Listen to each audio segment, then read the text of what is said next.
গরমের তীব্রতায় আজও বিপর্যস্ত জনজীবন। বেলা বাড়ার সঙ্গে সঙ্গে বাড়ছে তাপমাত্রা। এ বিষয়ে জানাতে রাজধানীর আগারগাঁও থেকে যোগ দিচ্ছেন আমাদের সহকর্মী মেহেদী হাসান।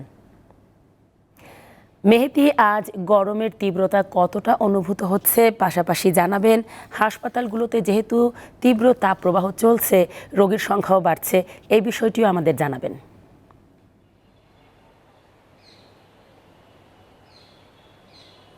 ধন্যবাদ তানিয়া। আমি আগারগাঁয়ে এই আবহাওয়া অফিসে এসেছি। আবহাওয়াবিদের ওমর ফারুকের সাথে আমার কথা হয়েছে।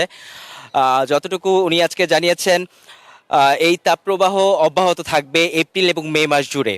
যদিও 24 এবং 25 তারিখে সিলেটের কিছু অঞ্চলে বৃষ্টিপাত হওয়ার সম্ভাবনা রয়েছে, তবে সেটির প্রভাব সারা দেশ জুড়ে আসলে পড়বে না। ওই সিলেট অঞ্চলেই শুধুমাত্র বৃষ্টির সম্ভাবনা রয়েছে।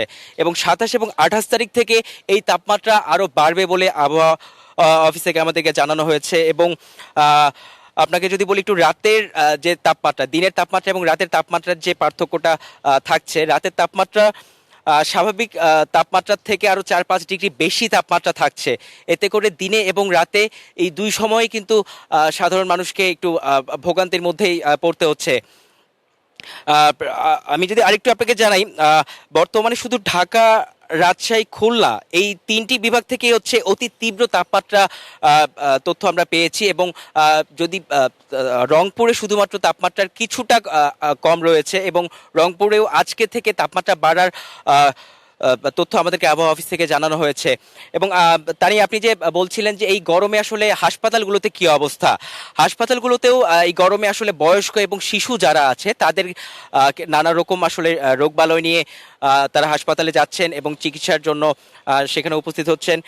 আর এই গরমের মাত্রাটা, গরমে যে বাতাসে যে আর্দ্রতার মাত্রা, এই আর্দ্রতার মাত্রা এই পর্যন্ত আছে হচ্ছে 86 ভাগ। 86 ভাগ আর্দ্রতার কারণে গরমটা আরও বেশি অনুভূত হচ্ছে। এবং এই গরমে আমাদের মানে হাঁসফাঁস অবস্থা উঠে গিয়েছে। এবং আবহাওয়া অফিস থেকে আমাদেরকে যেটা জানালো যে আগামী মে মাস জুড়েও এই তীব্র গরম অনুভূত হবে, এবং মে মাসের শেষ দিক থেকে কিছুটা বৃষ্টির খবর আমরা পেতে পারি। তানিয়া। আগারগাঁও আবহাওয়া অফিস থেকে যুক্ত ছিলেন মেহেদী হাসান।